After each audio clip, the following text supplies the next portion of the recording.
Welcome to part 12 of the answer video, or the answer series I might call it.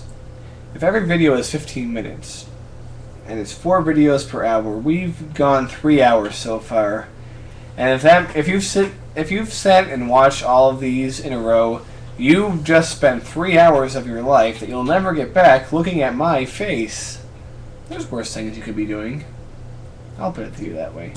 Okay. We're back to Emperor Elso. What was your first word? When I was a baby?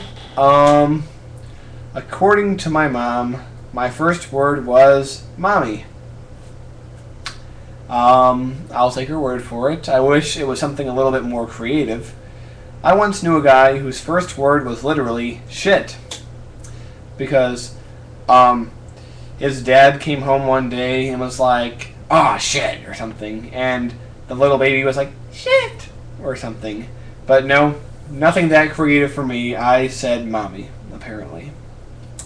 Like I said, taking her word for it, because I don't remember. What is the inspiration behind your Sims 2 characters? I don't know. There really is not an inspiration.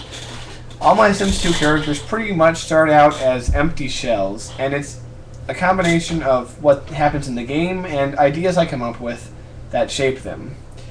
I often say this. I feel that I don't do this alone. I have a co-partner, a co-pilot, a partner in making my Sims 2 show, and my partner is literally the game itself. Because the game will suggest things to me that I never thought of before. The game will nudge me towards something or away from something that I've been considering, and sometimes the game will even veto ideas I have. Because I don't really ever like to force things too hard on the game. You know, to make people do things they would normally not do. So, pretty much, the game is my co-writer of the series. I mean, I could give you plenty of examples, but one of the main things was the relationship of Lucy and Puck. You know, I never intended originally for Lucy to marry Puck. I wanted her to marry, you know, some other character that I create, just because I wanted to keep things completely original and not use any of the, you know, regular Veronaville characters as anything more than background characters. But Lucy and Puck got along so well, and the audience loved them so much, that I went with it. The game said, hey, these two work together. And I'm like, okay. So I went with it, and we all know how that went. So, like I said, the game and I co-write this together.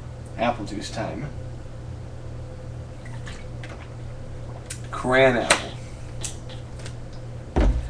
Why is the T key on my keyboard stuck? Good question. Well, I think it's because you were visiting a porn website where T is like the next picture or something. Or maybe T stood for like titty, which made it bounce up and down a little bit, and you kept pressing that over and over, and that made it break. That's my guess. Do you believe the world will end on 12/21/12? No. You know, it's no. No one. There's no person out there who seriously thinks it will end. I mean, maybe one person, but you know, no one really seriously thinks the world will end. Then, what country invented the automobile? And no, it's not who you think. It's a bit further west. I don't know. I'm pretty sure it was invented independently. Several different times in history throughout the late 19th and early 20th century. It was invented separately, but I don't know. America was really the land where the automobile really took off for the first time, despite what anyone else might say. And by further west, do you mean like wrapping around to the eastern hemisphere, to China or something, or Japan? It could be possible. I don't really know. Will you ever put your Minecraft world up for download? Maybe, if I get enough requests for it, sure. If you want me to, please ask, I guess, in the comments or on the forum or whatever. Alright. Crazy Soccer Freak 8 asks, do you believe in ghosts? No, I don't. And I have a hard time believing that any person out there seriously believes in ghosts, because it's just silliness. I mean, it's fun to pretend to believe in ghosts, and when you hear like a rattling sound, it's fun to say like, ooh, there's a ghost. But, you know, it's not, it's something that is just, it's make-believe, that's all it is. Okay, he has 2 more questions. Will you ever want to get married and have kids? Yes, I would. I would definitely love to get married, and I would love to have kids.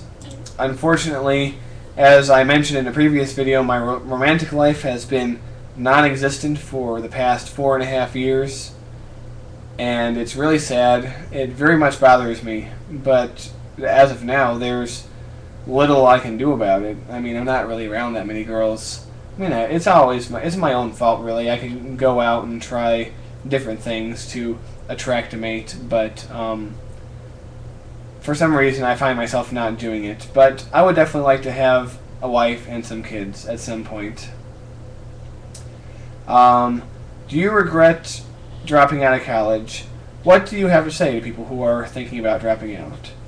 Well, yeah, I do regret dropping out of college. I mean, at the time, it seemed like I had pretty much completely destroyed any chance I had of finishing anyway. I mean, thinking back on it now, I certainly had plenty of opportunity to make things better, but, you know, I'll say this to people. Well, I told you every year since 2006 has sucked. 2006 was the last year I was in college. And I'm like, oh man, life sucks right now. College sucks. I hate this. But after I dropped out, it got worse. It didn't get better. It got worse. And it didn't just get worse and then get better. It got worse and worse and worse still.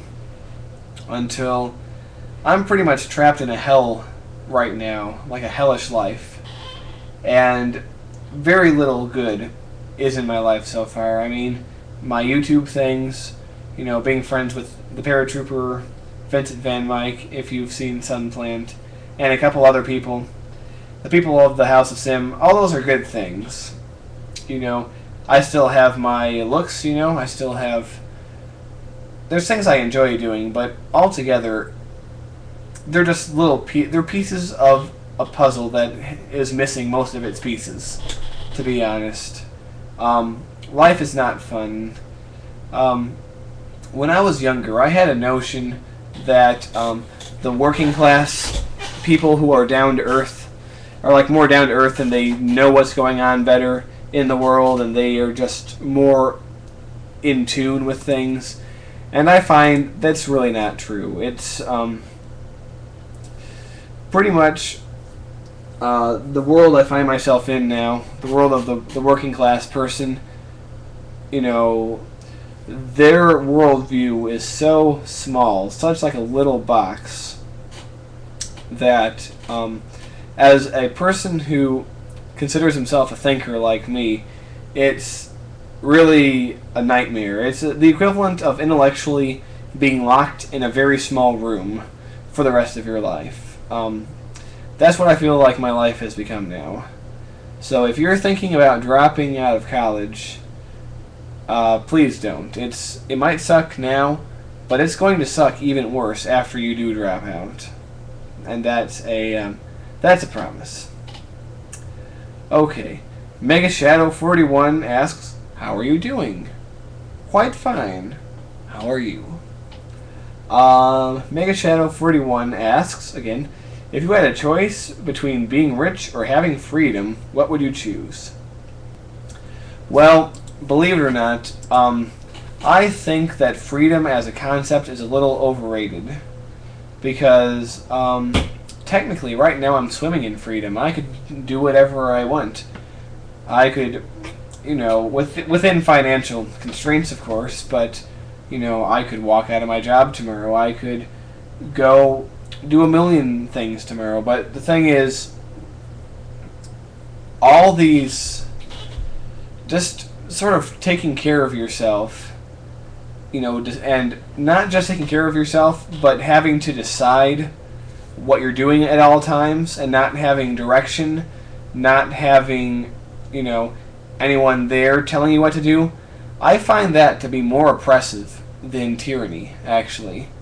You know, having an infinite array of choices is to me, seriously, as oppressive as tyranny. Now, I know not many people are going to agree with me on that, but, you know, when they said in 1984 that when George Orwell said in that book, freedom is slavery, he of course meant that ironically, but I really do think that freedom is slavery. And if there is a certain framework of control within a person's life, it actually frees them up a little bit. You know, it frees them of the burden of having to make so many choices. And it allows them to think about other things and to work on other things. And another good thing about tyranny, it's kind of funny I'm saying this, but another good thing about tyranny is that it unites people.